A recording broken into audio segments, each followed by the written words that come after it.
लूका रचित सुसमाचार 6वां अध्याय का अध्ययन करल जी। 6 अध्याय में लिखल गल वचन का संख्या 49 बाटे। ये 49 वचन में लिखल गयल उजन प्रत्येक विषय बा।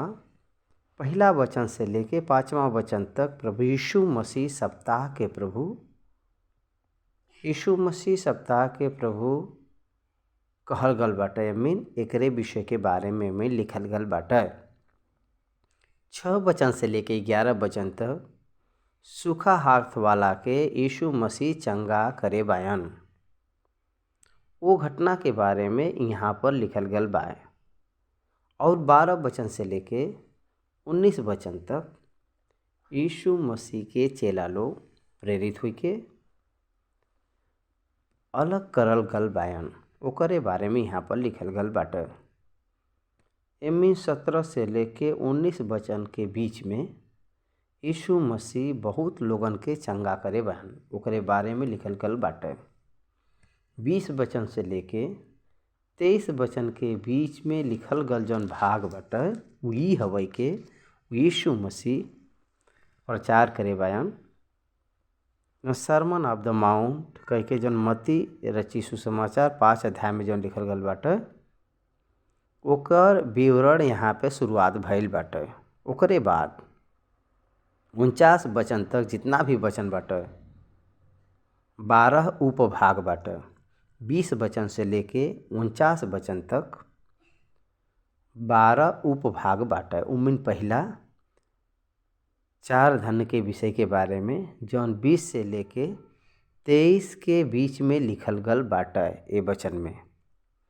और 24 वचन से लेके 26 वचन के बीच में लूका रचित सुसमाचार 6वां अध्याय 24 आयत से लेके 26 आयत तक के भाग में लिखल गल जौन बाटे हाय कह के जौन शब्द बाटे जौन 4 बार देखे के मिलला हम लोगन के। यहाँ पर यीशु मसीह का डांट और 27 और 28 वचन में प्रेम के विधि के बारे में 4 प्रकार का यहाँ पर आज्ञा देवल गल बा। द लॉस ऑफ द लॉ यहाँ पे दिखाई देत बाटे। 29 और 30 वचन में रिटालिएशन, ये गाल पर कोई थप्पड़ मारे तो दूसरा गाल पर देवे बदे, कोई अगर कुछ दोहर अगर छीनत बा तो ओके नाही रोके के बाटे। जौन कोई दूसरा कोई अगर व्यक्ति मांगत बाटे तो ओके देवे बदे, और कोई भी एक वस्तु अगर कोई ले ले बाटे तो ओके दोबारा मांगे के नहीं बाटे। द लॉ ऑफ रिटालिएशन 4 प्रकार का विधि यहाँ पे बतावल गल बाटे। ओकरे बाद 31 वचन से लेके 34 वचन तक ये लिखल गल बाटे के एके गोल्डन रूल कहल गल जाला। एकर मतलब ये हवे के शत्रु के प्यार करे के बा, शत्रु से प्रेम करे के बा, भलाई करे के बा, उधार द, आप परम प्रधान के संतान है। ये सब गोल्डन रूल हवे। ई धन का कानून बाटे। ओकरे बाद 35 और 36 वचन में दयावंत के बारे में, आपका पिता दयावंत हन यही बदे आपके न्याय करे की जरूरत नहीं बाटे। 37 और 38 वचन में दयावंत के बारे में कहत गल बाटे, क्षमा कर। यहाँ पर कहल गल बाटे डोंट जज, न्याय नहीं करे के बाटे कहे बाने प्रकार से। 39 वचन warning against following blind leaders, अन्य लोगन के जैसे मार्गदर्शन लोग रहना उनके पीछे नहीं होए के बाटे। 39 वचन में कहे बान काहे बदे कि एक अंधा दूसरे अंधा के रास्ता नहीं दिखाई सकला, वो जाए के गड्ढा में गिरी है यही बदे। 41 और 42 वचन में लिखल गयल आपके आँख में जौन लट्ठा बा ओके न देख के सामने वाले व्यक्ति के आँख का तिनका देखे वाला व्यक्ति एक कपटी हवा। ये प्रकार से चेतावनी यहाँ पर देखे के मिलला। 43 वचन से लेके 46 वचन के बीच में जौन लिखल गल भाग बाटे उ विषय ई हवे के secrets of the discerning near process. 43 वचन से लेके 46 वचन के बीच में एक बुरा व्यक्ति अपने भंडार में से, अपने अंदर से बुरा ही निकालला। एक अच्छा व्यक्ति एक अंदर से अच्छाई ही बाहर निकालला। जेकर हृदय में जौन चीज़ रहला वही व्यक्ति वही विषय के वो बात करला। अच्छा पेड़ निकम्मा फल के नहीं देला। ये सब सारा बात यहाँ पर कहल गल बाटे। हे प्रभु कह के हमके काहे पुकारल। परमेश्वर स्ट्राइक्टली पूछत बा, हे प्रभु कह के पुकारत बाया काहे ऐसा पूछतान। ये प्रकार से पूछतान। 47 वचन से लेके 39 वचन तक अगर देखल जाए तो टू फाउंडेशन, एक मतलब ये हवे के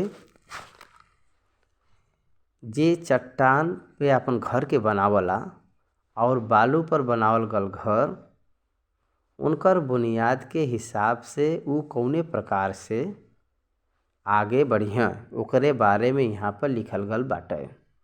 ये प्रकार से हम लोग 20 वचन से लेके 49 वचन तक अगर हम लोग ध्यान करल जी तब बहुत सरल रूप में ये विषय के बारे में और ये अध्याय के बारे में पता चलला। तो सबसे पहले हम लोग पहला वचन से लेके 5वां वचन तक जौन लिखल गल वचन का भाग बा ओके ध्यान करल जी। परमेश्वर यीशु मसीह विश्राम दिन का मालिक हयन। उ लोगन के समझ में आवे बदे समझावे बदे ई बात यहाँ पर लिखल गल बाटे। लूका में पढ़ब हम पहला वचन। फिर सप्ताह का दिन वो खेत में से होई के जात रहना और उनकर चेला बाल तोड़ तोड़ के और हाथे से मल मल के खात जात रहना। तब फरीसी में से कुछ कहे लगना, तू काम काहे करला जौन सप्ताह के दिन करब उचित नहीं होला। देख यहाँ पर वो लोग यीशु मसीह से पूछत बान। का पूछत बयान? आप लोग विश्राम के दिन जौन नहीं करे के बाटे वो काम के काहे करत बाया। विश्राम दिन के का नहीं करे के बाटे, काम नहीं करे के बा, भोजन के भी तैयार नहीं करे के बा। लेकिन शिष्य खेत में से जब जात रहना, वो खेत में से होई के जात रहना, वो समय में वो लोग कुछ बाल के तोड़ के खात रहना और वो सब भूखा रहना। तब वो लोग बाल के तोड़ के जब खात रहना तो वो सब उसमें भूखा में रहना। वो समय खात के समय में फरीसी लोग विश्राम दिन के रीति रिवाज के ये लोग उल्लंघन करत बा। ध्यान से सुना आप लोग ये बात पे। यहाँ पर फरीसी लोग देखत बयान तो वो ई कहत बयान के विश्राम दिन के रिवाज के उल्लंघन करत बान चेला लोग, ये सब देखत बान। लेकिन यीशु मसीह के चेला लोग भूखा होई के उ खात बयान, ई ध्यान नहीं फरीसी लोग करत बान। व्यवस्था का कहत बा? व्यवस्था दयावंत के प्रचार करत बा, न कि कठोरता के बारे में प्रचार करत या। ये विषय के उ लोग भूल गए रहना फरीसी लोग। यीशु उनके उत्तर दे रहना, का तू ये नहीं पढ़ना के जाओ जब उनकर साथी भूखा रहना तो का कहना। तब फिर से वो प्रश्न पूछे रहना ए प्रकार से। एक प्रश्न का उत्तर नहीं दे रहना यीशु मसीह। प्रश्न का उत्तर प्रश्न के रूप में ही उत्तर दे रहना। एक मतलब प्रश्न का उत्तर प्रश्न का आप समझत बा। प्रश्न का उत्तर प्रश्न कैसे हो सकला आप सोचत हुई हो सकला।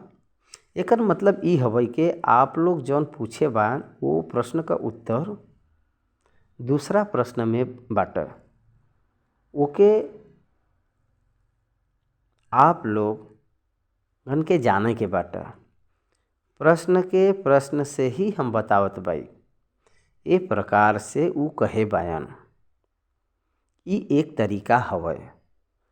यही बदे ऊ लोग का कहे बान, विश्राम क दिन ई लोग का करत बायन, विश्राम दिन के पालन करे के बाद जैसे परमेश्वर कहे रहना और ओके न पालन कइके जौन करे बदे नाही बाटे ओके ई लोग करत बायन। ये प्रकार से बतावल जात बाटे। ओके कौन सा रेफरेंस कोट करे बायन, दाऊद के विषय के कोट करे बायन। फर्स्ट सामुएल के ग्रंथ में पहला अध्याय 21वां अध्याय पहला वचन से अगर देखल जीत 6वां वचन तक अगर देखल जीत दाऊद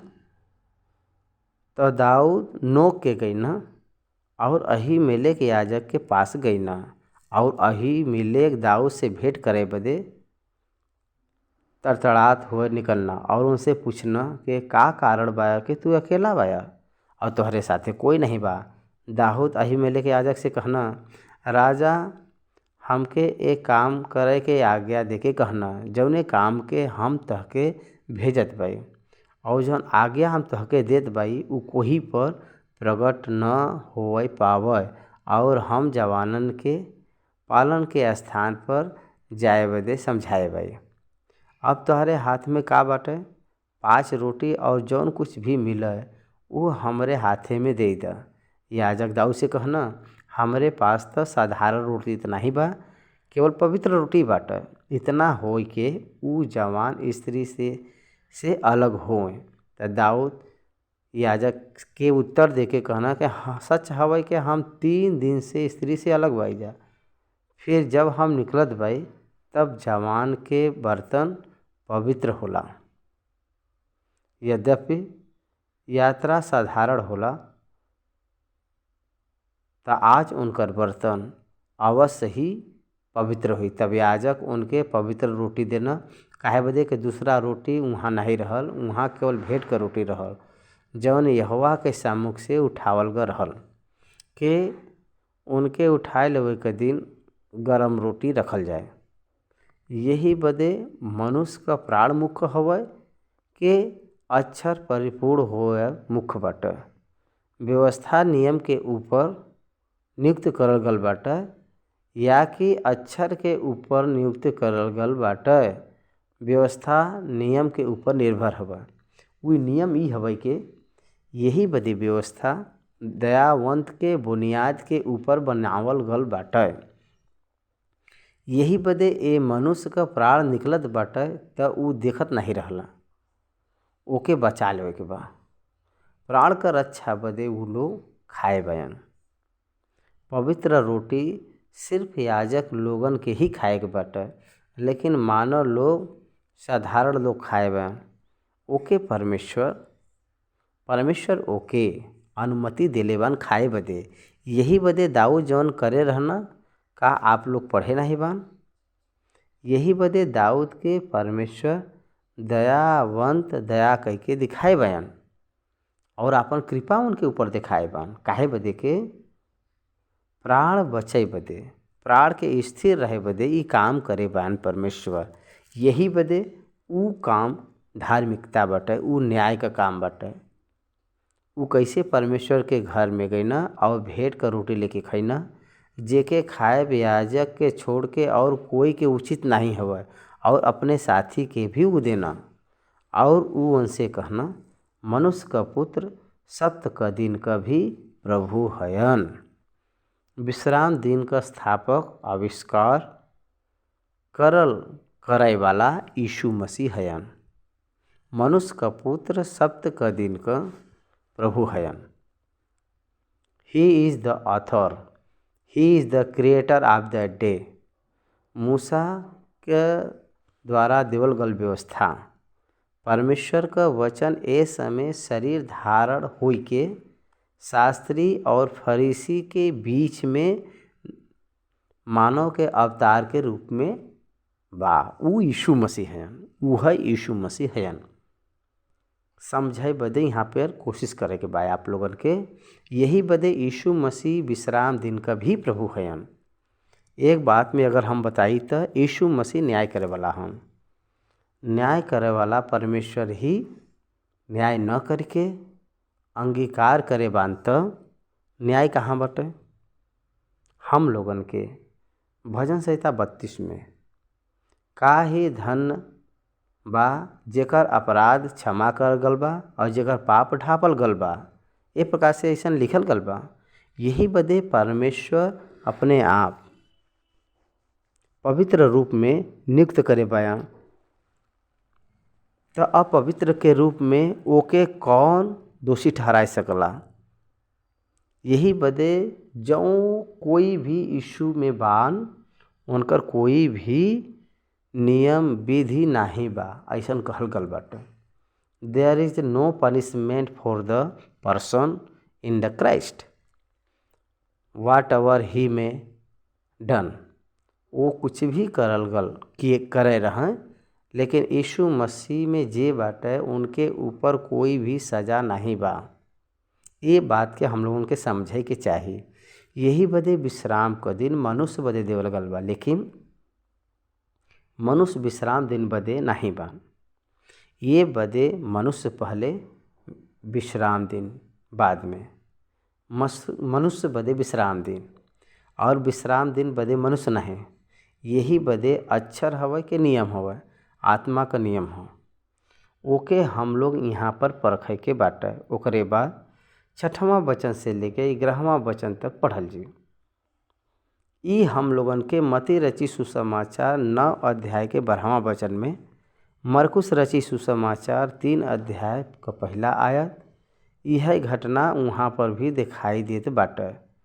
उहो और एक विश्राम का दिन बाटे, आपके देखे के बा।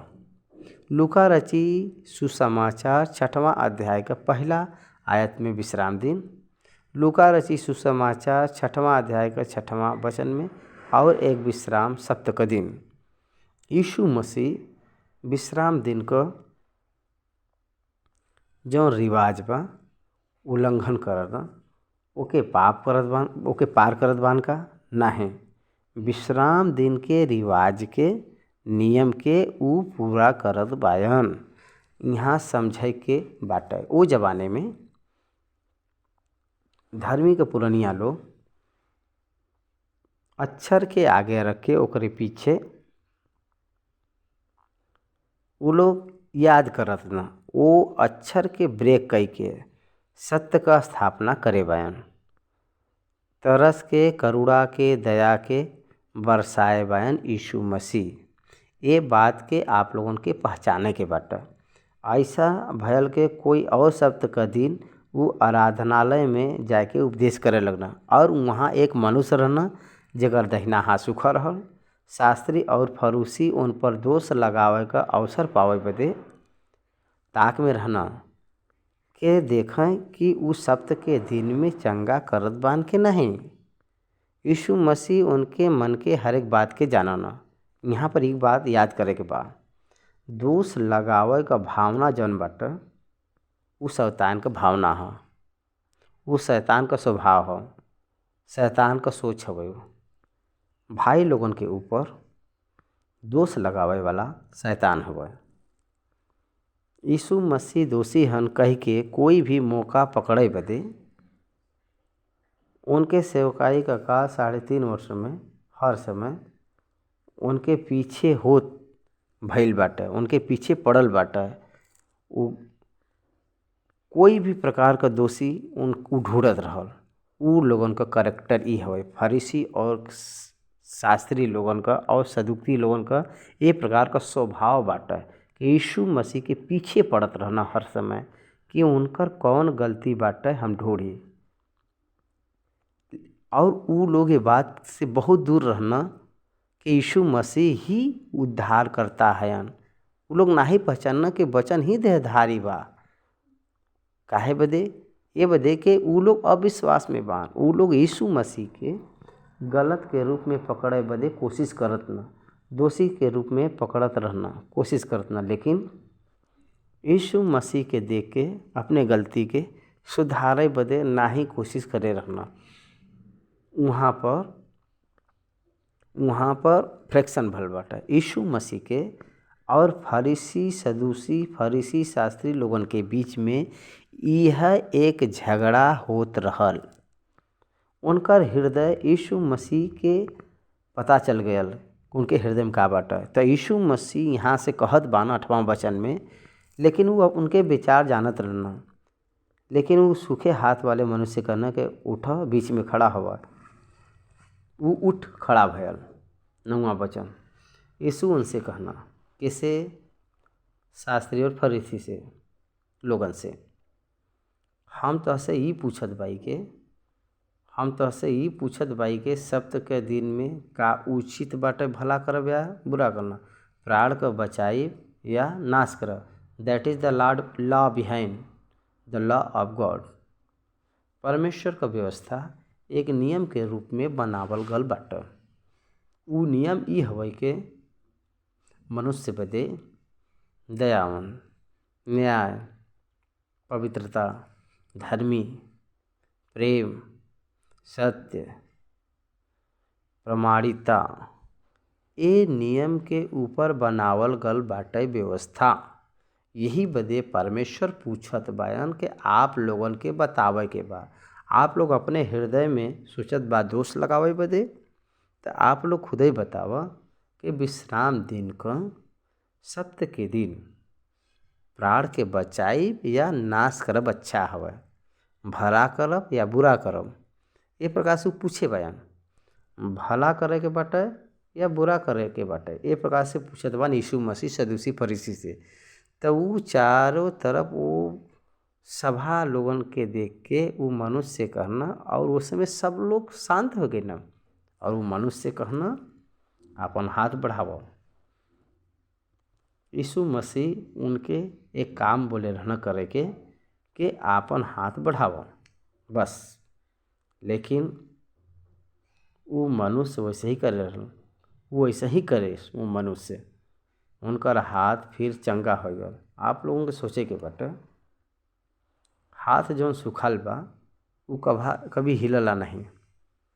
लेकिन परमेश्वर जब कहे रहना, यीशु मसीह जब कहे रहना, तो हिलावत बा।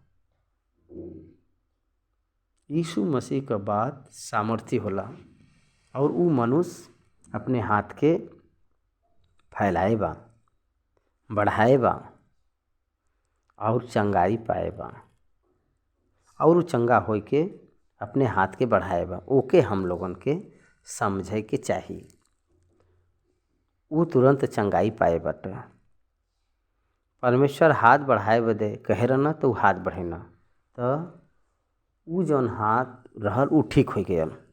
उस समय हाय प्रभु हम लोगन के क्षमा कर, ए प्रकार से फरीसी शास्त्री लोगन के कहे के चाहिए, पूछे के चाहिए। लेकिन वो और लोग क्रोध से बढ़ गए ना। का आप ये बात के अंतर के देखत बा? जहाँ पे चमत्कार भयल, उस चमत्कार के देख के यीशु मसीह के ग्रहण करे के चाहिए उ सबके। लेकिन उ लोग और क्रोध से बढ़ गए ना। पश्चाताप करे का और न पश्चाताप करे का अंतर ई होला के वो व्यक्ति के पाप के बारे में बतैले पर, पता चलले पर, जौन पाप के बतैले पर जे पश्चाताप करला वो परमेश्वर के अकाउंट में आवला। पाप बाहर अइले के बाद में, दिखाई देले के बाद में, जौन बहुत क्रोध से भागला चल जाला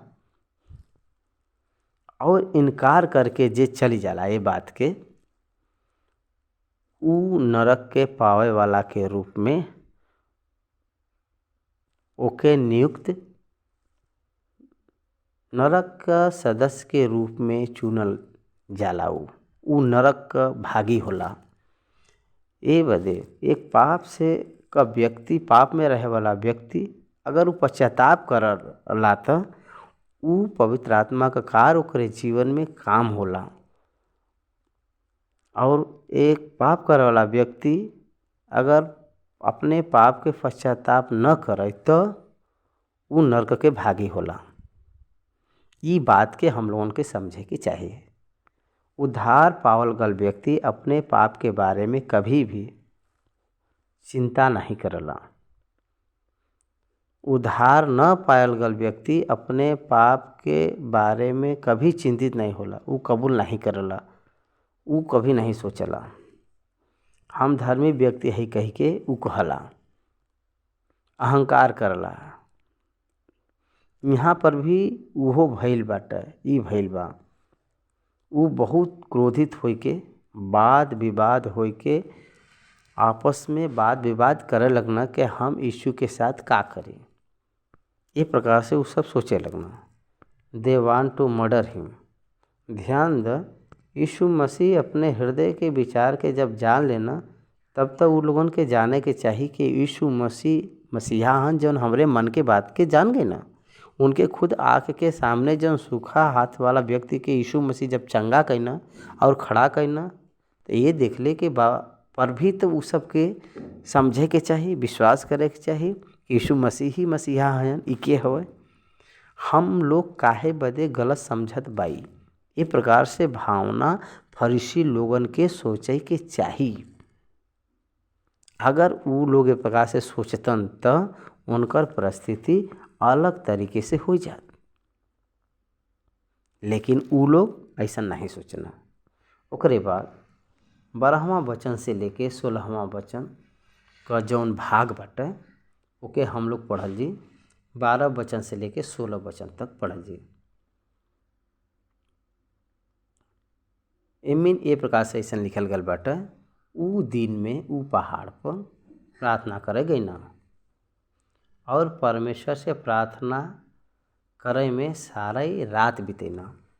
हम लोगन के मती रची सुसमाचार 12:15 में, मती रची सुसमाचार 10:1 से, मरकुस रची सुसमाचार 3-13 से, लूका रची सुसमाचार 9-1 से, मरकुस रची सुसमाचार 6:7 से हम लोगन के एकरे विषय में जानकारी मिलला।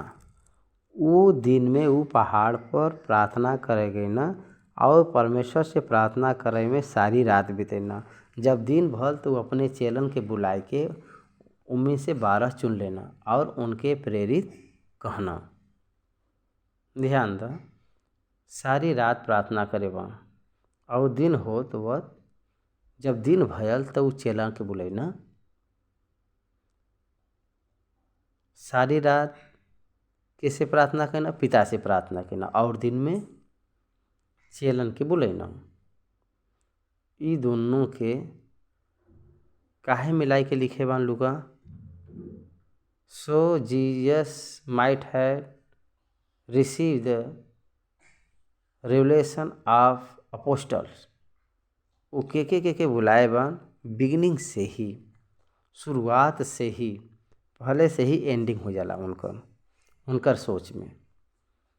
ई बहुत प्रमुख का विषय बाटा, हर एक विश्वासी के सीखे के बाटा। बिगिन योर डे, आपका दिन शुरुआत होए से पहले ही आप लोग अपने दिन के एक योजना में पूरा करे के बाटा। यीशु मसीह वो रात में प्रार्थना करे रहना और दिन में काम शुरू करे रहना। मतलब वो दिन में करे का बाटे, वो दिन से पहले से ही वो योजना बनावे बदे वो प्रार्थना में वो बायन। ये बात हम लोगों के जाने के चाहिए। प्रेरित लोगन के बुलाए के बा, के बुलावे के बा? 12 लोगन के बुलावे के बा। कौने प्रकार से बुलावे के बा? के कौने प्रकार से बुलावे के बा? वो सारी बात हम लोगन के मिन बतावल गल बाटे। ई लोग के हवा? बुलाए गल लोग ई लोग के हवा? ऊ ई हवन के सामान जिनकर नाम ऊ पतरस भी रखना और उनकर भाई अंद्रिया और याकूब और यूहन्ना और फिलिप्पुस और बरतुल्मै और मती और थोमा और हलफई का पुत्र याकूब और शमौन जवन जेलोतेस कहलात रहना और याकूब का बेटा यहूदा और यहूदा इस्करियोती जवन उनके पकड़ाव वाला बनल। पतरस और अंद्रिया दोनों भाई हैं। जॉन एंड जेम्स दोनों भाई लगन। देखा यहाँ पर का कहलाल जात बा, याकूब क बेटा यहूदा, और यहूदा इस्करियोती जौन उनको पकड़ावे वाला बनल। ई जौन यहूदा जौन बा ऊ अलग बा, यहूदा का पत्री जौन लिखे बा ऊ अलग बा, यहूदा इस्करियोती ऊ अलग बा। 12 प्रेरित बायन। यह लोग यीशु मसीह के मिशन के उनके पास के लेके गल हुए लोग बान। ओकरे बाद 17 वचन से लेके 19 वचन तक यीशु मसीह बहुत लोगन के चंगा करे बान। यीशु मसीह बहुत लोगन के चंगा करे बान। हवा हम लोग पढ़ल जी। तब वो उनके साथ उतर के चौरस जगह में खड़ा भइना, और उनकर चेला के बड़ा भीड़ और सारा यहूदिया, यरूशलेम और सूर और सैदा के समुंदर के किनारे से बहुत लोग जे उनकर सुनय और अपने बीमारी से चंगा पावे बदे उनके पास आ रहना, वहाँ रहना। और अशुद्ध आत्मा के सताए हुए लोग भी अच्छे करल जात रहना। सब उनके छुए चाहत रहना, काहे बदे के उनमें से सामर्थ्य निकल के सबके चंगा करत रही। 12 साल से लहू बहाई का जौन रोगी स्त्री रहल, उनके भी वास परमेश्वर वही कहे रहना, हमरे अंदर से सामर्थ्य निकल के गईल बाटे। यीशु मसीह के अंदर से सामर्थ्य निकल के जात बाटे। उनके जे लोग छुअत बाटे ऊ लोग चंगा हो जात बान। यही बदे उनके छुए बदे बहुत लोग कोशिश करत बान। यीशु मसीह के जे लोग जितना ही लोग छुए बान ऊ सब लोग चंगाई पाए बान। ये प्रकार से मत्ती रचित सुसमाचार 12 अध्याय 15वां आयत और मरकुस रचित सुसमाचार 3 अध्याय का 7वां वचन हम लोग देख सकीला जा। ये वचन में हम लोगन के देखे के मिलला। ओकरे बाद 20 वचन से लेके पहाड़ के ऊपर उपदेश करे के ओकरे बारे में नहीं तो कम विवरण 12 प्रकार का विवरण लिखल गल बाटे। 20 वचन से लेके 23 वचन तक पढ़ लीजिए। 20वां वचन तऊ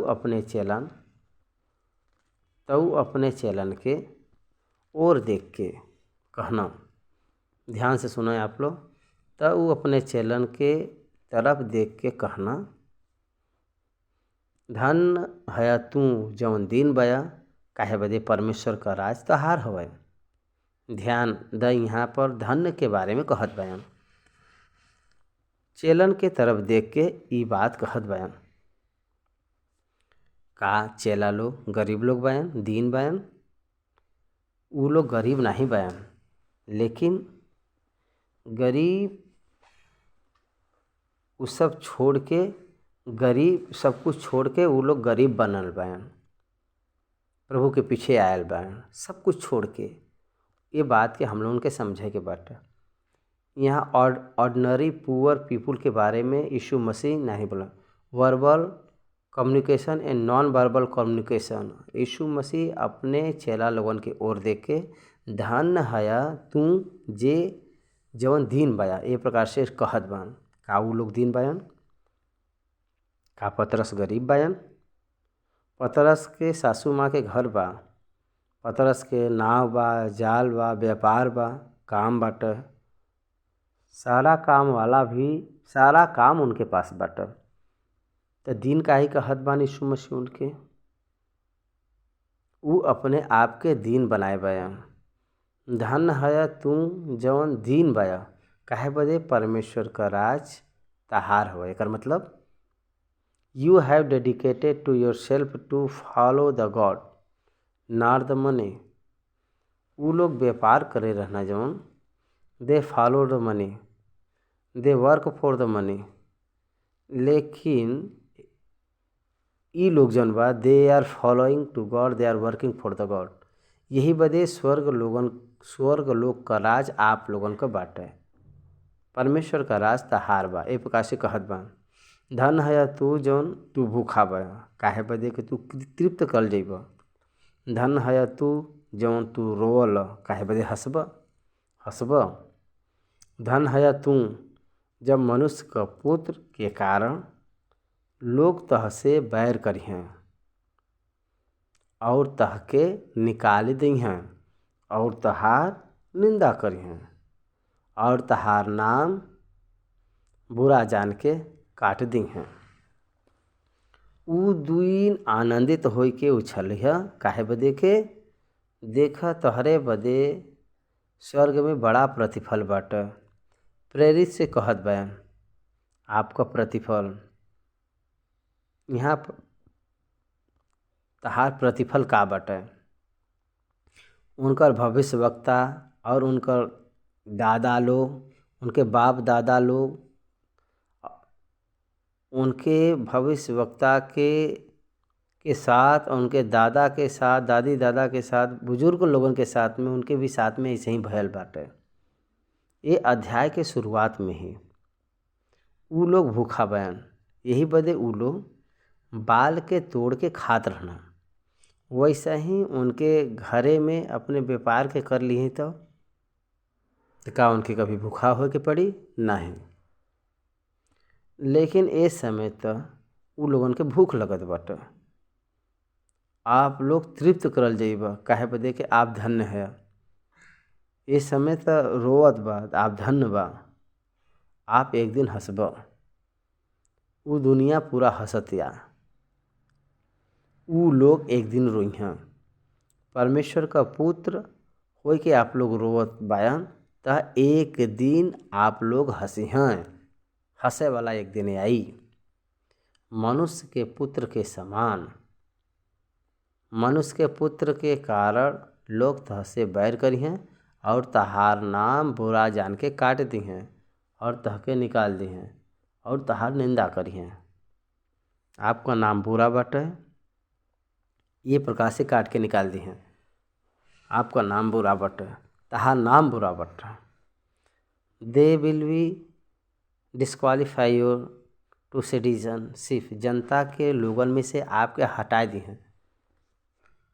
देश का जौन विद्रोही होला ओके सजा मिलला, वही प्रकार से आपके भी ई लोग करना। काहे बदे के हमरे पाई के आप लोग बोझ उठावत बा, यही बदे आप लोग धन्य है। आपके बदे स्वर्ग में एकरे बदे बहुत बड़ा प्रतिफल एके स्वर्ग में मिली। आप लोगन के संतुष्ट रहे के बा, खुश रहे के बा, उछल के पड़े के बा। अगर कोई भी अगर कुछ भी बोले इस प्रकार से, तो आप लोगन के आनंदित होए के बा। निंदा करते समय अगर कोई निंदा करे तो कोई संतुष्ट से रह सकला, लेकिन परमेश्वर यहाँ पे कहत बा संतुष्ट और आनंदित से रहे के बाटे। परमेश्वर का रास्ता अलग बाटे, वो मनुष्य लोगन के समझ में नहीं आई, मनुष्य के न समझ में आई। हमरे जान पहचान में एक व्यक्ति कितना भी डांटे तो आप हंसल का है, रिएक्ट होई तो 2 मिनट में उनकर कहानी ख़त्म हो सकला। वो जाना ना वो लोग, लेकिन फिर भी जितना भी डांटत बान फिर भी हंसत बान। का आपके कभी भी गुस्सा नहीं आवला? का आपका मवाद और लहू नहीं बटे? रिस्पांस नहीं होत बा। परमेश्वर का दास रिस्पांस नहीं देला। अगर वो क्रोध अगर दिखाई तो 2 मिनट काफ़ी बाटे, लेकिन वो रीति से परमेश्वर का दास न करी। सामने वाला के वजह से वो रिएक्ट नहीं होला, वो अपने के वजह से वो रिएक्ट हुई हैं। दैट इज द परमेश्वर का दास। प्रेरित लोग भी ऐसे ही रहन। वो लोग कैसे बान, वही प्रकार के हिसाब से वो लोग रिएक्ट भर रहना, न कि उनके आगे उनके सामने जे लोग बान उनके तरह से वो सब काम करे। सामने वाला जैसे भी बा बड़ाई करे ना तो ऊ लोग फूलल भी नहीं रहना, और जब ऊ लोग जब निंदा करे ना तो ये लोग निराश में भी नहीं भरना। 24 वचन से लेके 26 वचन तक जौन हाय कह के जौन शब्द बाटे उ 4 बार देखे के मिलला। आवा हम लोग पढ़ल जी। परंतु हाय तोहरे पर जे धनवान हो, काहे बदे के तू शांति पाए चुकल बा। हाय तोहरे पर काहे बदे के तू तृप्त ह, तू भूखे होबा। हाय तोहरे पर जे हंसल तू शोक करबा रोइबा। हाय तोहरे पर जब सब मनुष्य तहके भला करे, काहे बदे के उनकर बाप दादा धूसा भविष्यवक्ता के साथ उ ऐसा ही करे रहना। देख यहाँ पर हाय, परंतु हाय कह के 24वां वचन में लिखल गल बा। हाय तोहरे पर जब ये प्रकार से यहाँ पर भी लिखल गल बाटे। ये सब सारी वचन 4 बार ये प्रकार से हाय कह के लिखल गल बाटे। देख यहाँ पर आवे वाला जवन क्रोध के बारे में यहाँ पर बतावल गल बाटे। आवे वाला जवन कंडीशन बा स्पष्ट रूप में जे जाना उ परमेश्वर बात करना के हाय। उ लोगन के हाय कह के बोलो आश्चर्य लगला, ऐसे काहे बात करत बा, हम लोग तो ठीक तो बाई जा। एक उदाहरण हम आपके बताई। यीशु मसीह क्रूस पर चढ़ाइले के बाद, यीशु मसीह के क्रूस पर चढ़े के समय में लोग यीशु मसीह के सड़क पर खींच के लेके जात बयान। उ एक जगह आवत समय यरूशलेम का पुत्री हमरे बदे मत रोवा, आप अपने बदे अपने बच्चन बदे रोवा। इस प्रकार से यीशु मसीह कहे रहना। का ये बात आपके समझ में आवत बाटे? वहाँ पर रहे वालन के कुछ भी ये बात समझ में नहीं आ रहल। का आ रहल नहीं, उनके बदे मत रोवा। काहे कहत बयान?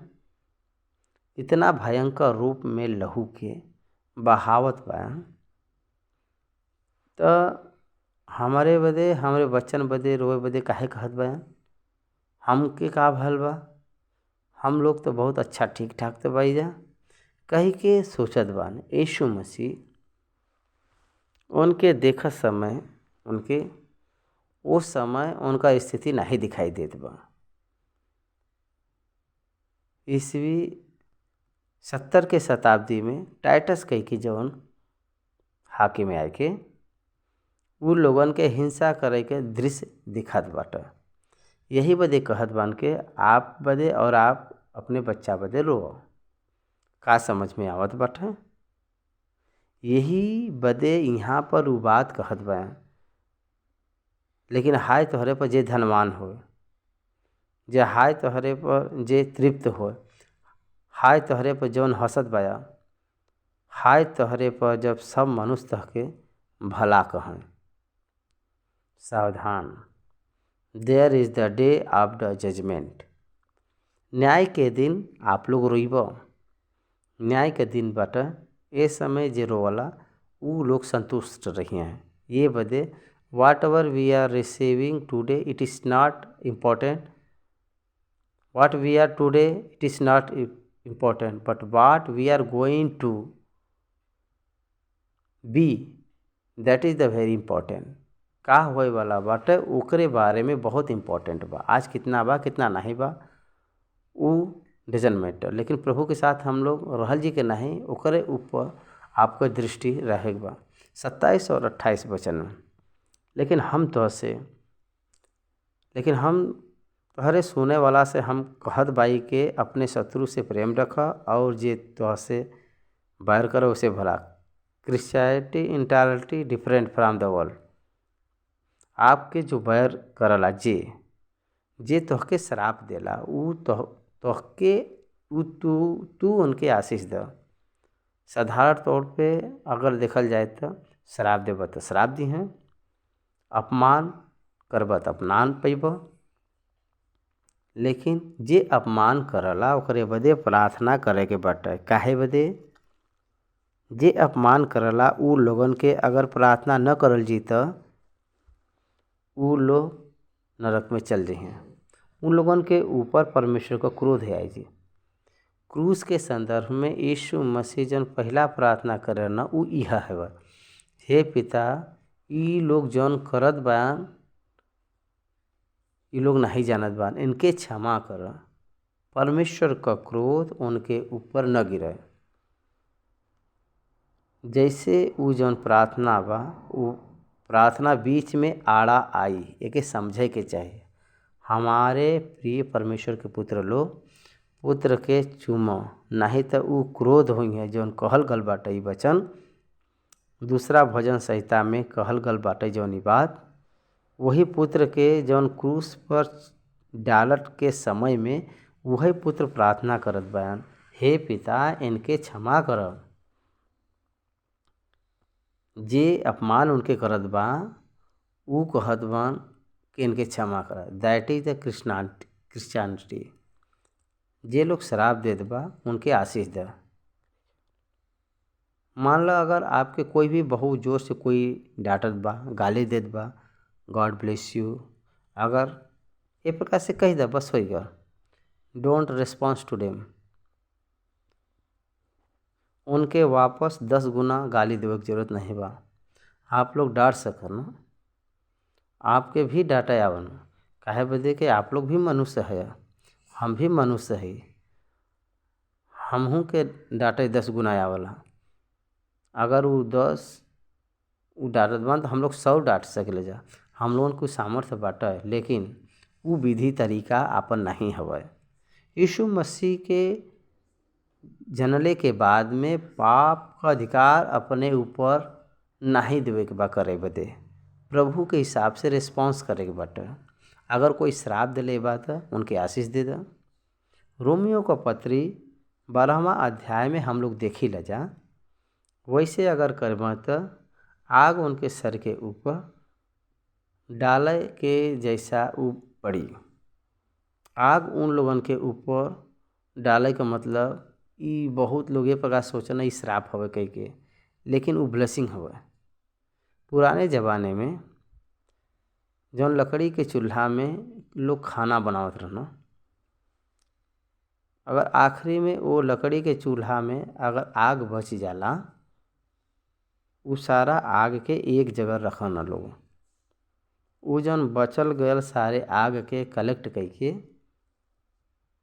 खाना बनावे बदे गरीब लोग भी रहत न। एकर मतलब ई हवे कि जौन आग बाटे ओके झुंड के रूप में रखत रहना, आग के झुंड के रूप में रखत रहना। वो जौन इकट्ठा भल बाटे वो दूसरन के आशीष के रूप में होला। वो जौन झुंड बाटे वो दूसरा के लाभ होला। यही बदे जौन आग बाटे वो डाले के मतलब ये हवे कि बहुत लोग सोचन कि श्राप उनके ऊपर हम लोग सोची थोड़त बाई जा, नहीं, बल्कि आपके जे अपमान करे बा उनके आशीष द। प्रे फॉर देम, हेल्प देम, डेवलप देम। उन लोगन के वृद्धि करे के बा, उन लोगन बदे कष्ट उठावे के बा। परमेश्वर यही कहे बान और ऐसा ही करे बयान। इजरायली बदे ऐसे कहे, हे हमारे प्रिय पुत्र, परमेश्वर का वचन दुनिया से अलग हवा, ओके यीशु मसीह पालन करके दिखाए बान। जे तोहके एक गाल पे थप्पड़ मारे ओकरे तरफ दूसरा भी फेर दे, ऐसे कहे बान। और जे तहार दोहर सीन ले ओके कुर्ता लेवे से भी मत रोको। जे कोई तहके मांगे उनके द, अगर वो वापस न दी हैं तो उनके मत पूछ, ऐसा कहे बा। तो ओके सिविल झगड़ा कहाँ से ढिकी? अगर ये वचन के हर एक व्यक्ति अगर पालन करे तो there will be no more civil cases.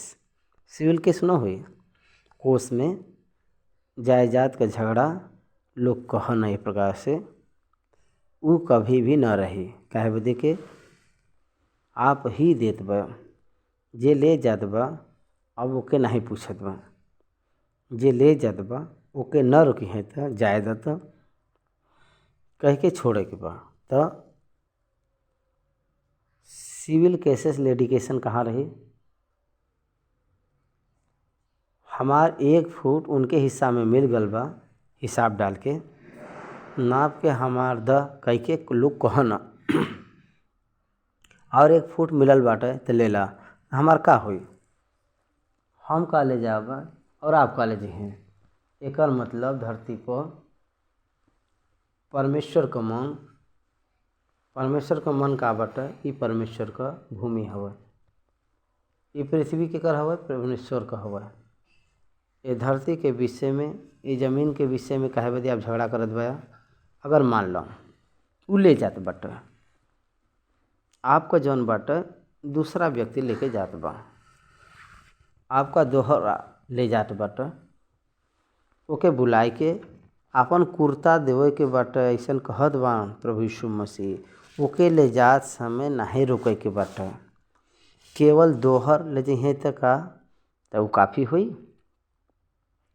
सब कुछ ले जावे बदे कहत बा। काहे बदे देवे बदे कहत बा? परमेश्वर 100 दी है वो जगह पर, अगर आप प्रैक्टिस करी हैं तो उ 100 दी हैं, अगर आप 1 छोड़ दी हैं तो उ 100 दी हैं। प्रेरित पतरस यही कहना के हम सब कुछ छोड़ के आल बे, हमके का मिली? प्रभु यीशु मसीह जैसन कहना उन ये धरती पर 100 गुना, स्वर्ग में नित्य जीवन, अनंत जीवन, दोनों बाट बाटे। यीशु मसीह बदे आप कोई के भी अगर त्याग करब तो उस सब समृद्धि के रूप में आपके वापस देवल जाई। This is the true life in the Christian. जितना भी मसीह वाला बयान उ लोगन के जीवन में ये बात सत्य हवे। हम निवेदन करत बाई, अगर तू अपने प्रेम रखे वालन के साथ प्रेम रख तो तहार का बड़ाई हुई।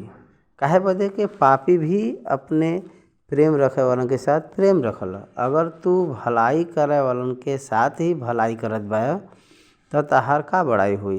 काहे बदे पापी लोग भी तो ऐसे ही करन, पापी लोग भी वैसे ही करन। जे प्रेम करला उनसे प्रेम करना। आपका बड़ाई का बाटे? दोनों बराबर है तो बा।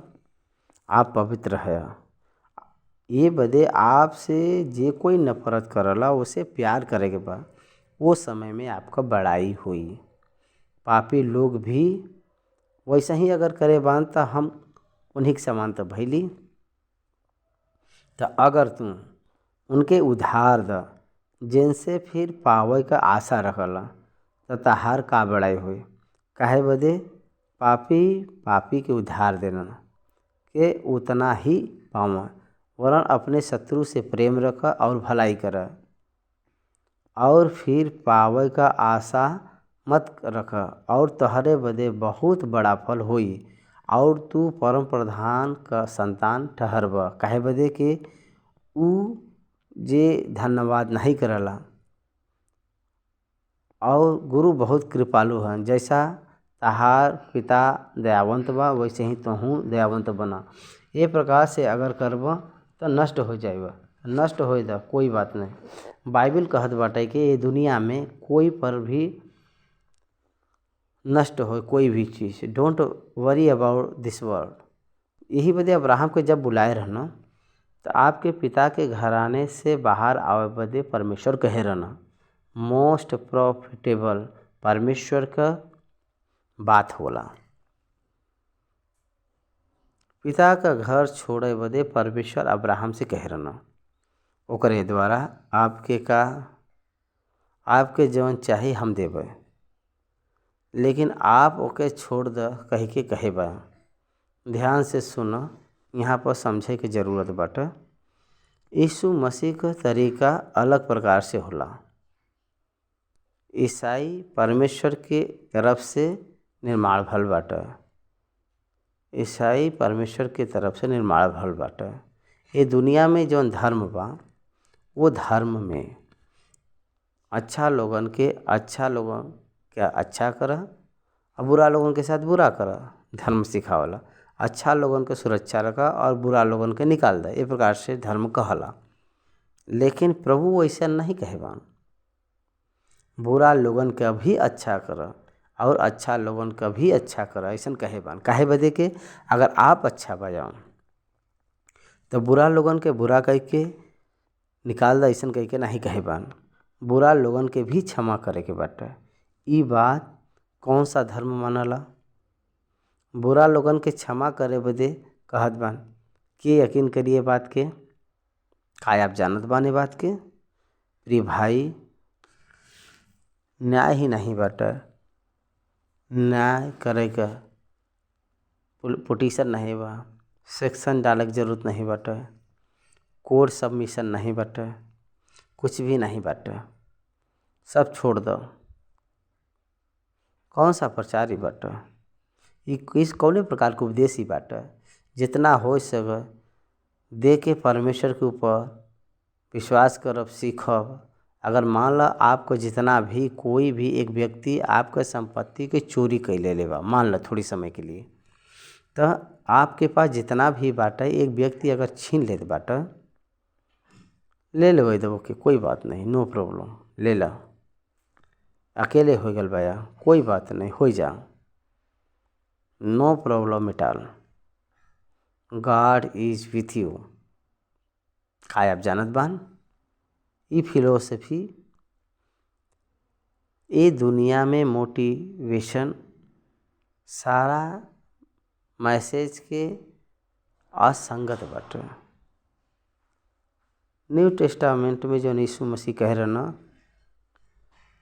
इनमें सारा फिलोसफी के बीच में ये सारा फिलोसफी का उल्टा बाटे। हर एक व्यक्ति का करला, का कहला, कमा। अगर आप इंटरनेट खोलबा तो हर एक विषय में यह लोग बताओ ना, कमा कमा कमा, मोटिवेट करना कि कौने प्रकार से कमाए के बाटे, ज्ञान के बढ़ावा और कमा। लेकिन यीशु मसीह कहन के छोड़ दो। कमावे बदे नहीं कहेबान यीशु मसीह, छोड़े बदे कहेबान। छोड़ दो कमाई, लेकिन कमावे बदे लोग सोचा ना, ये बदे खो लेवे के वजह से कमात बान। यीशु मसीह खोए के वजह से कमात बा। दाऊद भी खोए रहना तो बाद में कमाए रहना। हमारे प्रिय परमेश्वर के बच्चा लोग, परमेश्वर का वचन दुनिया की तरफ से अलग होला। 35 और 36 वचन के ध्यान करो जी। वरन अपने शत्रु से प्रेम रखा और भलाई करा, और फिर पावे के आशा मत रखा, उधार दा और तोहरे बदे बड़ा फल होए, और तू परम प्रधान का संतान ठहरबा। काहे बदे के उ उन पर जे धन्यवाद नहीं करला और वो कृपालु है। भलाई करा, उधार दा, परम प्रधान का पुत्र बनी है, परम प्रधान का संतान ठहरी है। भलाई करा, उधार दा, निराश मत हुआ, प्रेम करा, तो हरे बदे बड़ा फल होई, और आप लोग परमेश्वर के पुत्र के रूप में रही हैं। आजकल बहुत परमेश्वर का पुत्र अपने आप के लोग बोला ना, उधार के दही के प्रेम करला। काहे बदे कि उन पर जे धन्यवाद नहीं करला और बुरा पर भी कृपालु बा, उ लोगन का धन्यवाद नहीं बा, तब पर भी उ लोग उपकार ही करे के बाटे। हमके हमेशा लोग पूछत रहो ना, हमरे साथ जे काम करला उ लोगन बदे हम आगे जाए के सामने जाए के मदद करीला। उ लोग इतना द्वेष लोग करना और उ लोग इतना नाश करे बदे देखना, आपके बारे में बुरा प्रचार करना। उ लोग आपके छोड़ के कुछ साल तक उ लोग दूर रहना, तब पर भी they are our brothers in Christ. उ लोग प्रभु में आपन भाई लोग हैं। उ लोग कितना भी बुरा करें तब पर भी हम लोगन के भलाई ही करे के बाटे।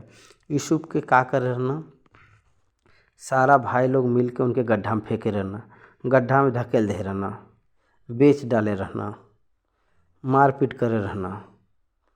उ लोगन के मारे नहीं रहना, उ लोगन के गड्ढा में नहीं फेंके रहना यूसुफ।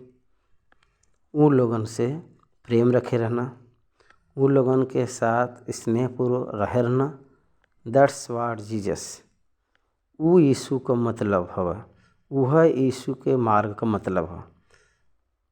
जे धन्यवाद नहीं करला उ लोगन के उ अच्छा करना और बुरा लोगन पर भी कृपालु हैं। Don't expect anything from anybody. का हम लोग निराशा में पड़ जाइले जा, का पता जौन धन्यवाद जौन भलाई अपने ओर से पाई ले जा उ लोग धन्यवाद भी नहीं देना, तब हम लोग निराश हो जाइले जा। लेकिन ईसाई लोगन के ऐसा ना रहे के चाहिए। आप भला कर छोड़ दो, परमेश्वर ही तहार भलाई करिए, लेकिन बुरा नहीं करे के बट। शत्रु रहे तब पर भी उ लोगन का भी भलाई करे के बाटे, उपकार ही करे के बाटे।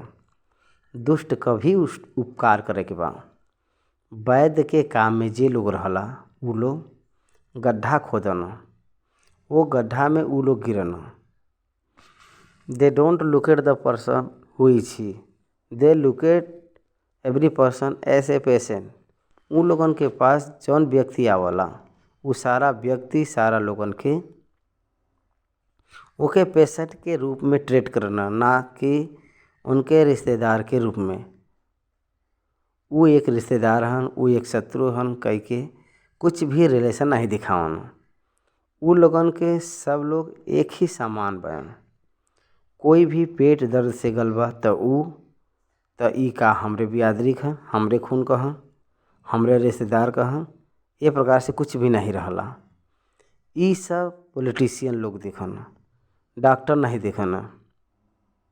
डॉक्टर हमेशा एक पेशेंट के बचावे बदे सोचना, का उ अच्छा है या बुरा है, वो पियक्कड़ है, का उ प्रार्थना पर जात बा के नहीं, का उ 2 पत्नी के बाटे। ई सारा बात डॉक्टर ये सब नहीं देखला। डॉक्टर के एक ही बात पता बाटे, दवा करब, तो उ करला। उ दवा करब उ जानला, उ वैद्य करे जानला। हम लोगन के भी ऐसे ही रहे के चाहिए। ईसाई लोगन के बुरा करे बा छोड़ दो, नो प्रॉब्लम। बुरा करे बा तो का होई, तो का हम लोग परिपूर्ण रूप में नाश हो जाइए। एक मनुष्य के संपूर्ण रीति से नाश करे बदे कोई के संभव नहीं बाटे। Nobody can change the form. Okay समझे बदे कोशिश करे। का आप लोग कोयला के जलाइए हैं तो सिर्फ राखे तो रही, लेकिन वो पूरा रीति से राख नाश नहीं हो। पेपर के जलेले पर वो पूरा रीति से राख हो जाला, लेकिन वो पूरा नाश नहीं होला। यही बदे कोई भी नाश नहीं होए के बाटे। मतलब कि कोई के भी धोखा में नहीं जाए के बाटे, और वो एक फार्म में स्थिर ही रहला। सब लोग यीशु मसीह के नकारे रहना, यीशु मसीह को परमेश्वर ले आए के सर बनाए रहना। का आपके ये बात समझ में आवत बाटे? यही बदे आपके कोई भी नाश नहीं कैसे करला। यीशु मसीह के बात के अनुसार चले बदे आप अपने जीवन के तैयार कैला। क्षमा कर तो क्षमा करल जाइबा, दोष मत लगाव तो तोहरे पर भी दोष न लगावल जाई। दोषी न ठहराइबा तो तोहरहू ऊपर दोषी न ठहराया जाइबा। क्षमा कइबा तो तोहू के क्षमा कर जाए, देवल करबा तो तोहू के देवल जाए। लोग पूरा नाप दबाई के हिलाई के और उभार के तोहरे गोद में डलिहें। काहे बदे कि जौने नाप से तू नापल वही नाप से तोहरे लिए भी नापल जाई। जौन चीज़ बोइबा उहे कटबा, ओकर बदले में ई देवल गल बाटा है। मतलब जौने नाप से तू नापत बाया वही नाप से तोहके भी नापल जाए। Smiley faces receive smiley faces. हंसते हुए अगर आगे जलबा तो उ लोगन के हंसत हुए भी उ लोगन के आगे अइहें। 37 और 38 वचन में न्याय के बारे में बात करे बयान, अपराध के बारे में बात करे बयान, क्षमा के बारे में बात करे बयान, देवे के बारे में बात करे बयान, ग्रहण करे के बा। क्षमा कह के कहे बान कहेगा क्षमा करत तहके भी क्षमा करल जाई। क्षमा करे बदे कहत बान। ओकर रिजल्ट का बाटे? क्षमा कर कह के बोले का मतलब ये हवे कि आप लोगन के भी क्षमा मिली, तो ये बदे क्षमा मिलेगी, वो कंडीशन बाटे। का आप रिजल्ट जानत बा कि आप जब क्षमा करबे तो का होई? तो आप कभी भी पाप क्षमा करल जाई। आपके क्षमा करब आपके ऊपर निर्भर होला कि आप क्षमा करिए कि नहीं। यीशु मसीह एक दृष्टांत में कहे बान के एक अधिकारी एक राजा जितना एक उधार ले रहल ओके क्षमा कर दे रहल, माफ़ कर दे रहल, और वो व्यक्ति दूसरा व्यक्ति के पास जाके गले में लपट के पूछता कि हमार उधार दे द। ये क्षमा पाए बाटे, लेकिन ये दूसरे के क्षमा नहीं करत बाटे। यही बदे वो राजा आए कि ओके आखिरी समय तक जब तक वो दे ही ना तब तक ओके अंधेरे में वो डाले रहना, लेकिन क्षमा करब तो क्षमा करल जाए। You are eligible to receive the forgiveness when only you forgive the others. एक मसीह सारे लोगन के क्षमा करला। बेस्ट एग्जाम्पल प्रेरित का काम 7वां अध्याय बेस्ट एग्जाम्पल हवे। वहाँ के बाटे स्टीफन है। सब लोग उनके पत्थर से मारत रहना, तो वो बहुत ज़ोर से ऊंचा शब्द से कहे बान, हे पिता ये पाप उनके ऊपर मत डाला कह के उनके ऊपर कल पत्थर ही आई के गिरत रहल, लेकिन वो लोगन के ऊपर आग बरसे वाला बाटे। वो लोग आग के भट्ठी में संगति करे वाला बयान। वो लोग के क्षमा मिले के जरूरत बाटे। हम तो पुनरुत्थान में जीवित होई के आइब, हम जी जाब, लेकिन ई लोगन के पास ई चांस नहीं बाटे। वो लोग आग के भट्ठी में गिरी हैं तो वो लोग तड़पत ही रही हैं। यही बदे वो लोगन के क्षमा करे के बा। यही बदे हमके जे मारे बाटे वो कारण के वजह से आग के भट्ठी में जई हैं। हमके मारे के वजह से वो लोग आग के भट्ठी में जई हैं, लेकिन हम तो पुनरुत्थान के वजह से हम जीवित रह और उठब हम। लेकिन what is the law for me? Loss for देम। जे लोग मारत रहना वो लोग परमानेंट लॉ में जात बन। ये बदे वो लोगन के क्षमा करे बदे प्रार्थना करत बान। का भल बा पता बाटे? परमेश्वर उनके क्षमा कह के अंगीकार करे बा। स्टीफन के क्षमा भल बा, जौन स्टीफन क्षमा पाए बा और परमेश्वर के राज्य में वो योग्य बनल बा। You forgive you will be forgiven. आप क्षमा पाइबा। जौने नाप से आप नापल वही नाप से आपके भी नापल जाए। हम लोग हमेशा जौन हम लोग करी ले जा ओके हम लोग याद करी ले जा, वह हम लोगन के भी करल जाए। यही बदे हम लोग जौन चीज़ करे बदे सोची ले जा वह हम लोग प्रैक्टिस करे के बाटे। दूसरा तरफ से हम लोगन के का पावे के बाटे वह हम लोगन के भी कोशिश करे के बा। आपके पास बहुत धन अगर आप सोचत बान होई तो आपके पास थोड़ा सा धन देवे के कंटिन्यू बना के रखे के चाहिए, इकट्ठा नहीं रखे के बाटे। डिस्ट्रीब्यूट ऑल द मनी वाट एवर यू हैव। हमरे अकाउंट में कितना बा आपके पता पता? आज हमरे रिकॉर्डिंग के समय में मिनिमम बैलेंस हमार पर्सनल मनी बाटे तो more less than minimum balance, very less than minimum balance in my account. In all my accounts less than minimum account बा हमरे पास आज हमरे अकाउंट में। काहे बदे के हमके जौन कुछ भी आवला हम सब मिनिस्ट्री के दे देहिला, हम रखिला नहीं। हमरे पास 1 रुपया भी नहीं बा। 25 लोगन के, परमेश्वर के सेवक लोगन के, एक मनुष्य के 1250 के हिसाब में बाइबल के समझे बदे, अंग्रेजी सिखावे बदे बहुत मेहनत करके हम पैसा के उठाए भाई, हमरे चार्ज बदे नहीं हवा, हमरे घर के औलाद के देवे बदे पैसा नहीं बा, लेकिन हम 25 लोगन में 14 लोगन का रिस्पांस करेला। यही बदे हम कौने नाप से नापत भाई, आई ट्रस्ट माई गॉड।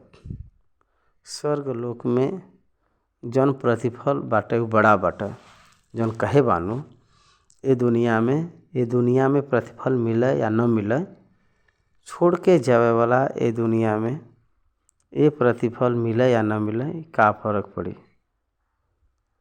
कुछ भी फर्क नहीं पड़ सकला।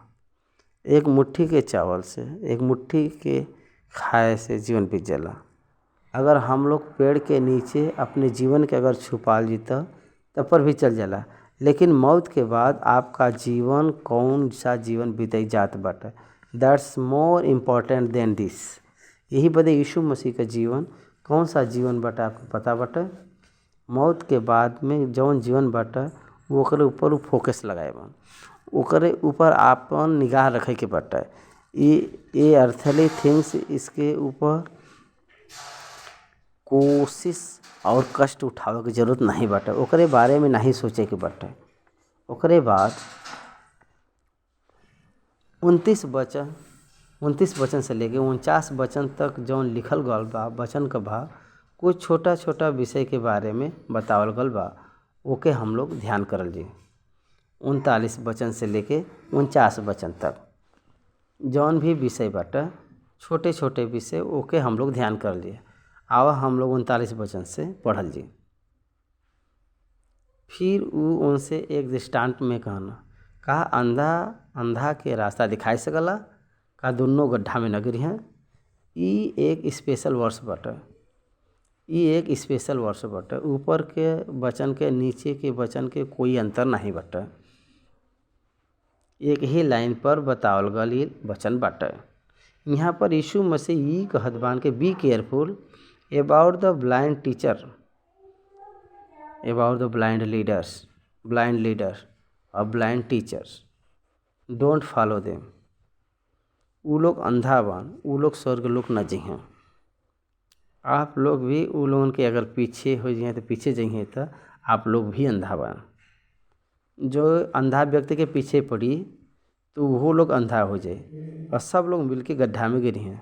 गड्ढा का मतलब ये है कि हेल, नरक। गड्ढा का मतलब हेल, नरक में जइहें हमार पुत्र। यही बदे के फॉलो करे के बाटे, एके जानब जरूरी बाटे। आप लोगों के हमेशा याद करे के बा, एक व्यक्ति प्रस्तावित करल गल लिखित के, ये कोई भी व्यक्ति प्रस्तावित करल गल लिखित करल के विषय में अगर कोई भी जात बाटे, अगर वो लिखित के विषय में अगर जइहें तो वो लिखित के पकड़ के जइहें तो का हम लोग पार हो सकेला जा। अगर वो लिखित के जौन प्रस्तावित वही व्यक्ति वो प्रकार चल के वहाँ तक पार नहीं भल बाटे, तो यही बदे आज के ज़माने बहुत लोग इम्परफेक्ट पीपुल के लोग फॉलो करला। They are not perfect. परमेश्वर कह के बुलावे बदे उ लोग योग्य केवल एक ही हयन, वो यीशु मसीह ही हयन सारा दुनिया में, और कोई नहीं बा, कोई भी उनके समान नहीं बा। काहे बदे कि यीशु मसीह एक नर के रूप में आया बयान और परमेश्वर हैं। यही बदे उनके अंदर आदम से जो संक्रमित भइल बा पाप उनके अंदर नहीं बाटा। यही बदे वो परफेक्ट लीडर हुआ टू बी फॉलो। तो हम लोग के पीछे होए बदे एक लायक वह है। Moses is not perfect, imperfect. Musa perfect नहीं बा, इम्परफेक्ट बा। Joshua also imperfect, Samuel imperfect, David imperfect, David is imperfect, but Jesus is a perfect. एक ही बात के जाने के चाहे, अब्राहम का संतान मूसा का चेला कह के जे बोलला उ लोगन के जाने के बाटे। ये बात मूसा से भी बढ़ के अब्राहम से भी महान महान बयान ऊ यीशु मसीह हयन। He is a perfect man. उनके स्वर्ग जाए बदे रास्ता पटा बटे काहे बदे ऊ स्वर्ग का रास्ता देखे बान। उहे हैं ऊ एक हन जे स्वर्ग के देखे बान। ऊ जहाँ से आल बयान वहाँ से वापस जाए बदे उनके रास्ता पता बटे वह यीशु मसीह हयन। स्वर्ग लोग के जाए बदे रास्ता कोई के भी पता नहीं बाटे, सिर्फ यीशु मसीह के ही पता बाटे। फॉलो हिम। यीशु मसीह के छोड़ के अगर कोई के भी अगर पीछे कोई होई तो वो व्यक्ति के परख के हम लोग देखे के बाटे। वो व्यक्ति माता पिता के द्वारा जन्मल बा। वो व्यक्ति में प्राचीन पाप के स्वभाव के रूप में बसल बाटे। वो व्यक्ति में एडोमेन बदे परमेश्वर के तरफ ताके वाला बा। कौने प्रकार से आपके परमेश्वर के पास ले जाई। Don't believe anybody any human except Jesus Christ. यही बदे कहे बान के ए नाम से छोड़ के कोई नाम में उद्धार नहीं बटे। ये बदे का अंधा व्यक्ति अंधा के रास्ता दिखाई सकला। का दोनों गड्ढा में न गिरी हैं। यीशु मसीह के छोड़ के कोई के भी अगर पीछे होई बा तो हम लोग जरूर नरक में जाल जी। यीशु मसीह के छोड़ के कोई के भी अगर हम लोग पीछे हो जाल जी तो नरक में जाल जी।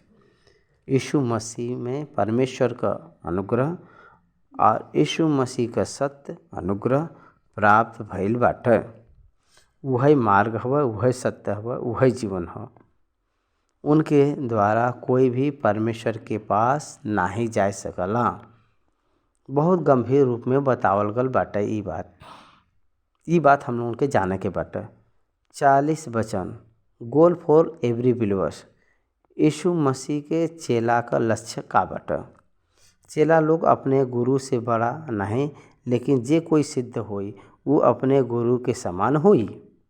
सिद्ध का मतलब ये हवे कि properly trained and reach the mark and prepared well and reach the skill. गुरु के समान हुई हैं, न के गुरु से बढ़ के। Any skilled person up to the level of his master. उनका मालिक गुरु जितना रही उतना रही हैं। That should be your goal. यीशु मसीह में हम लोग यीशु मसीह के स्वरूप के समान बदले के बाटे। वह तो पवित्र आत्मा का प्रयास आप बदे और हमरे बदे बा। वह पवित्र आत्मा का परिश्रम बा। वह आपन अल्टीमेट गोल बाटे। और ultimate spiritual Gol became like Jesus Christ. It is the difficult but it is not possible. पवित्र आत्मा वो स्वरूप में हम लोगन के जरूर लेके जाई।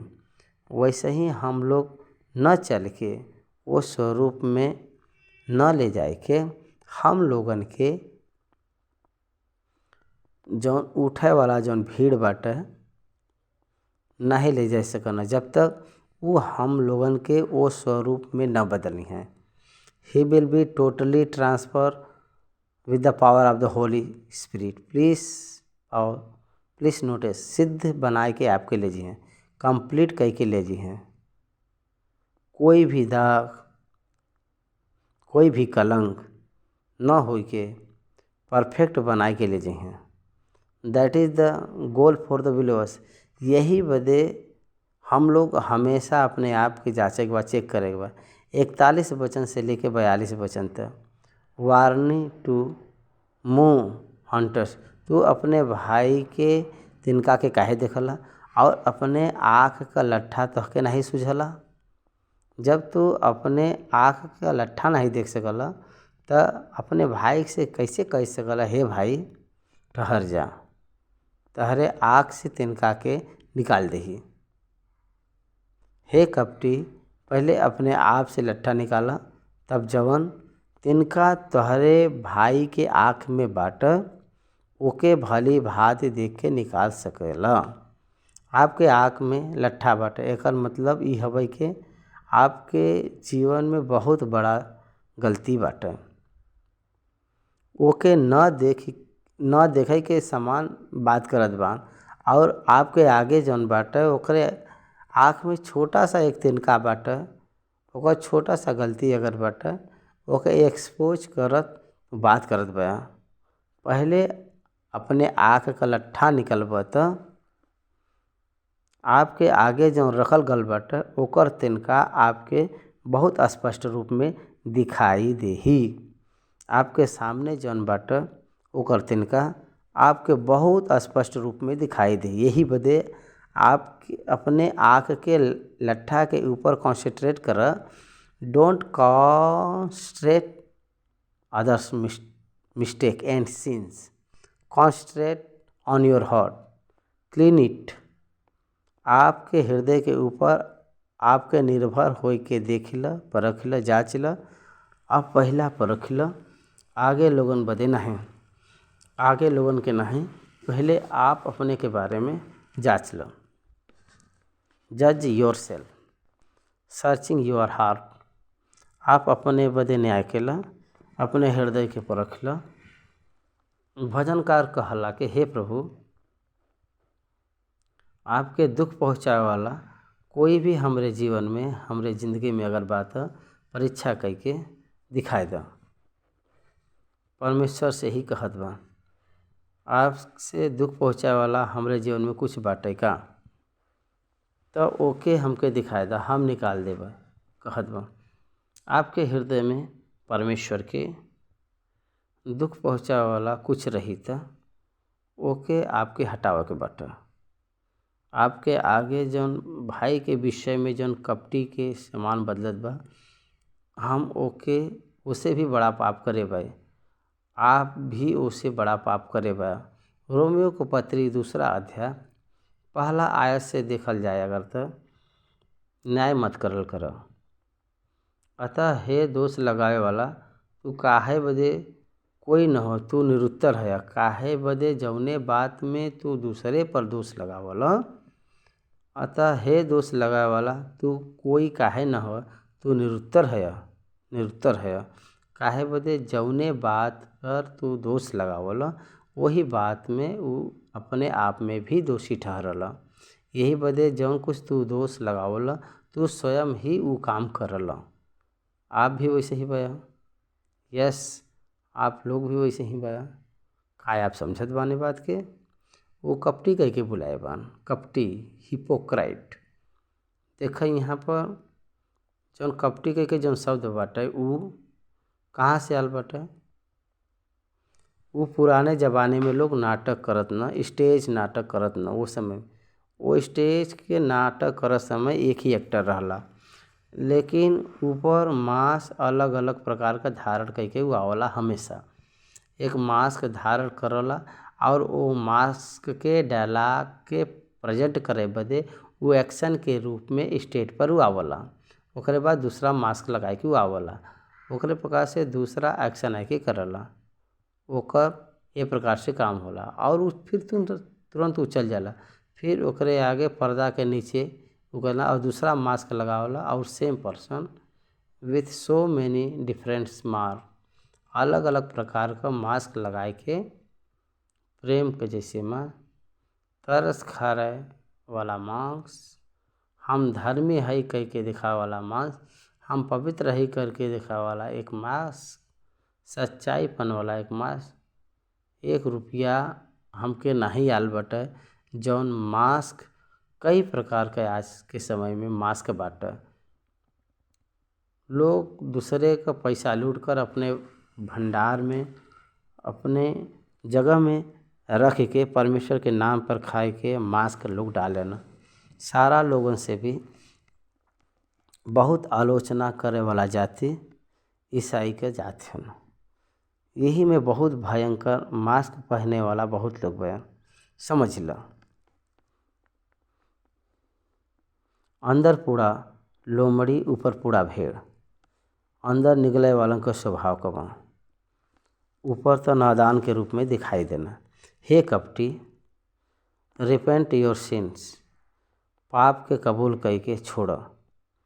हम कुछ नहीं जानेला कई के रूप में बात करला। खबरदार हमार प्रिय मित्र, यीशु मसीह चेतावनी देत बयान। 43 आयत से लेके 46 आयत तक जौन लिखल गल वचन का भाग बाटे, प्रभु कुछ प्रत्येक रूप को बात करत बा। 43 वचन से पढ़ल जी।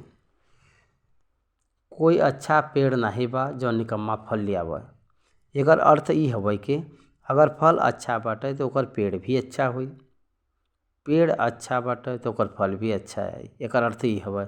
यही बदे मनुष्य के अच्छा रहे के बा तो ओकर कार्य भी अच्छा होई। अगर मनुष्य बुरा होई तो ओकर कार्य भी कर्म अच्छा करे बा, एकर मतलब तो ऊ बिल्कुल संभव न होई। तो ये बदे कहत बान के कोई भी अच्छा पेड़ नहीं जौन निकम्मा फल लावे, और न तो निकम्मा ऐसन कोई पेड़ बा जौन अच्छा फल लियावे। अगर पॉलिटिशियन के हम लोग अगर देखें तो अगर हम लोग देखे ला जाता कितना साधारण लोगन के देखे बदे मन लगे वाला मन होला, एकरे अंदर दिखाई देला पॉलिटिशियन वालों के। लेकिन जितना भी ऊ लोग इकट्ठा रखे बान ऊ जन पूरा बाटा ऊ साधारण लोगन का ही हवे। वो प्रकार का दुष्टता देखे में कैसन रही, अच्छा फल के समान, लेकिन वो बुरा फल बाटा। कहे बदे वो बुरा पेड़ बाटा वो व्यक्ति। ई लोगन का न्याय का दिन असला रंग बाहर निकलला। वो दिन में कितना भयंकर का न्याय रही। आग के भट्ठी में ऊ लोग जब डालल जी हैं तो कितना भयंकर हुई। तो ऊ लोगन के सोचे के चाहिए। पृथ्वी पर प्रचार करे वालों का चेतावनी का बाटे पता बाटे, डोंट फियर और द कंडीशन ऑफ द एयर। प्रचार कर मार दिहा आपके तब पर भी का हुई, उससे बढ़ के कुछ ना हुई। कहे के परमेश्वर कहे बा सच बात करो। हम लोग 44 वचन से पढ़ल जी। हर एक पेड़ अपने फल से पहचानल जाला। काहे बदे लोग झाड़ी से अंजीर नहीं तोड़न और न तो जड़ बैरी से अंगूर। भला मनुष्य अपने मन से भला भंडार से भला बात निकालला और बुरा मनुष्य अपने मन से बुरा व्यक्ति निकाला। काहे बदे जौन मन में भरल बाटे वही ओकरे मुँह पर आवला। ई वंडरफुल बात बाटे। जौन कुछ भी हृदय में भरल बाटे वही के हिसाब से मुँह बात करला। कृपया परमेश्वर का पुत्र एके समझे के कोशिश करे के बाटे। अंजीर का फल अंजीर के पेड़ से ही आई। अंगूर का दाखलता अंगूर से ही आवला, न के जड़ बैरी से। भला मनुष्य अपने मन के भला भंडार से भला बात निकालला।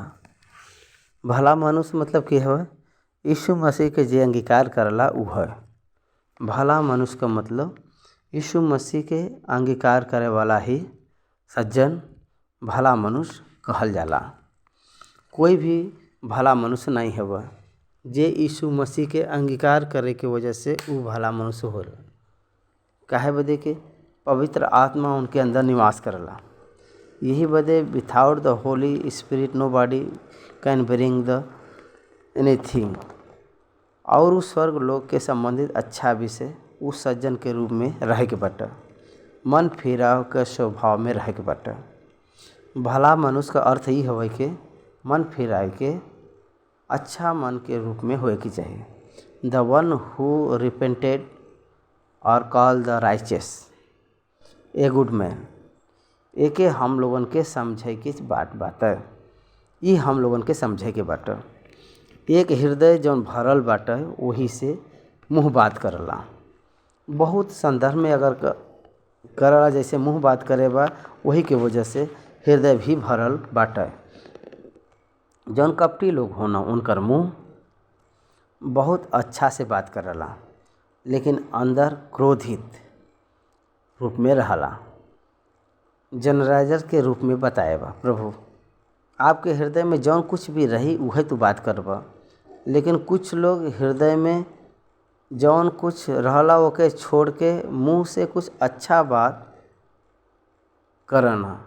जनराइजर के रूप में वो लोग बात करना, वो जौन तोहरे मुँह में रही वही बात निकली।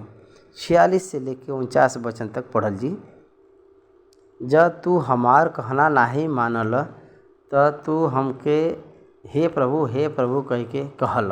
का आप समझत बा? जब तू हमार कहना नाही मानल त काहे बदे हे प्रभु कहल। एकर मतलब ये हवे कि कोई भी एक व्यक्ति प्रभु के पीछे होए का मतलब हे प्रभु कह के पुकारे के नहीं बाटे। आजकल देखत रिलीजियस में यह दिखाई देला, परमेश्वर के पुकारन लोग जोर से, लेकिन हृदय बदलला नहीं। उनके अंदर धोखाबाजी नहीं मिटला, झूठापन नहीं बदलला, चोरी का गुण नहीं बदलला, बेविचार का सोच नहीं छोड़ला, लेकिन हे प्रभु कह के पुकारन। हम लोग सोची रह जा वो के देख के, अरे यार कितना भक्ति करता है, हे प्रभु कह के पुकारत बा। ये प्रकार से सोचत कितना भला मनुष्य बा, लेकिन परमेश्वर ऐसा नहीं सोचना। तो हमार कहना नहीं मानला तो काहे तू हे प्रभु कह के पुकारला। हम ही कहे भाई के यीशु मसीह के ऊपर विश्वास करे तो पिता परमेश्वर ये प्रकार से कहत बा। वही न कहबता हे प्रभु कह के कहे से पुकारले से का फ़ायदा। आप सिर्फ हे प्रभु कह के पुकारे से कुछ न होई। जौन चीज़ बोले बान ओके करे के बने बा, जौन कहे बान ओके कहे के बा। का कहे बयान जौन हम भेजे भाई ओकरे ऊपर विश्वास करे वाला, हमरे ऊपर विश्वास करे वाला भी। इफ़ यू वांट टू फेथ on God, if you have फेथ ऑन क्राइस्ट, यीशु मसीह के ऊपर भी आपके विश्वास रहे के चाहिए। हमरे पास आए के हमरे बात के मान के, जे कोई हमरे पास आवला हमार बात सुन के मानला, हम तके बतावत बा कि ऊ केकरे समान बा। ऊ 3 बात यहाँ बतावत बा, हमरे पास आई, हमरे बात के सुनब और ओके मानब। वो मनुष्य के समान बाटे जे घर बनावत समय भूमि के गहरी खोद के चट्टान पर नींव रहना, और जब बाढ़ आयल त धारा वो घर पर लगल, लेकिन ओके हिलाए नहीं सकिल। काहे बदे को पक्का बना रहल, हिलाए नहीं सकल। जजमेंट पीरियड में ऊ घर न गिरी। काहे बदे के ऊ बुनियाद यीशु मसीह के ऊपर बनावल गल बाटे। यीशु मसीह के नाम के ऊपर बनावल गल बाटे ई घर बाटे। परमेश्वर के वचन के ऊपर बनावल गल ई घर बाटे। ये बदे ऊ गिरी न, लेकिन जे सुन के नहीं मानला वो मनुष्य के समान बाटे जे मिट्टी पर बिना नींव का घर बनाए। जब ओ पे धारा लगल त ऊ तुरंत गिर पड़ल और गिर के ओकर सत्यानाश हो गयल। बोथ आर गुड निसलेस but not good followers, but not good believers, but not good obeys, they were not obeying. यही बदे सुनही के नहीं बाटे, बल्कि सुन के माने के बाटे। Without foundation no house can stand. Without foundation the foundation is Jesus Christ. Hallelujah. कुरिन्थियों के लिखत समय पौलुस कहबान मसीह के बुनियाद में बने के बाटे। दूसरा और कोई बुनियाद नहीं डाले के बाटे, सिर्फ मसीह का बुनियाद डाले के बाटे। काहे बदे कि यीशु मसीह ही बुनियाद है। यीशु मसीह के बुनियाद के ऊपर बनावल गल जौन जीवन बाटे, न्याय के दिन नहीं ठुकराई, न्याय के दिन न गिरी, न्याय के दिन सत्यानाश न हुई, वो आग के भट्टी में न जी हैं। यीशु मसीह के बुनियाद के ऊपर जौन भक्ति के जौन घर बाटे, अगर यीशु मसीह का अगर बुनियाद होई के अगर वो घर न बने तो चल जाई। आपका भक्ति कपटी सामान का भक्ति, मनुष्य के जैसे भक्ति बाटे, मनुष्य के दिखावे बदे भक्ति बाटे। पाप का क्षमा न होई के जो भक्ति करला तो भक्ति का होला, व्यर्थ होला। आपका पाप क्षमा भल बाटे तो आपका भक्ति व्यर्थ बाटे। पाप को क्षमा न होई के आपके धर्म का काम का बाटे वो व्यर्थ बाटे। Process is there. Hallelujah. First of all you have to accept the Jesus Christ. Have the faith on the Lord, प्रभु के ऊपर विश्वास रख, पाप के कबूल करो, पाप के छोड़ो, उनके दया के मांगा। यीशु मसीह में विश्वास में आगे बढ़े के बाटे। जैसन आप चाहत बा वो व्यक्ति के समान है। ये आर्डर के पार नहीं करे, ये आर्डर से भटके के नहीं बाटे। बुनियाद न हो के घर नहीं बनावे बाटे। यीशु मसीह न हो के भक्ति करब व्यर्थ बाटे। यीशु मसीह न रह के परमेश्वर के नाम पर जीवन जी व्यर्थ बाटे, गिर जेबे। न्याय के दिन आप मिट जेब, खड़ा न हो पैब न्याय के दिन में। परमेश्वर का प्रिय पुत्र लोग, 6वां अध्याय करत समय हम बोलत भाई अंतिम बात कि यीशु मसीह के बिना कोई मार्ग नहीं बाटे। यीशु के बुनियाद के छोड़ के और कोई बुनियाद नहीं बाटे। यीशु मसीह ही उद्धार करता है, उनके छोड़ के और दूसर कोई उद्धार करता नहीं बाटे। सिर्फ यीशु ही सब कुछ है, यीशु ही मार्ग है। उनके ऊपर विश्वास करके अपने राज्य के बनाए ला। परमेश्वर वो प्रकार का अनुग्रह आपके दें। आमीन। लूका रचित सुसमाचार 6वां अध्याय यहाँ पर ख़त्म भइल बाटे। धन्यवाद।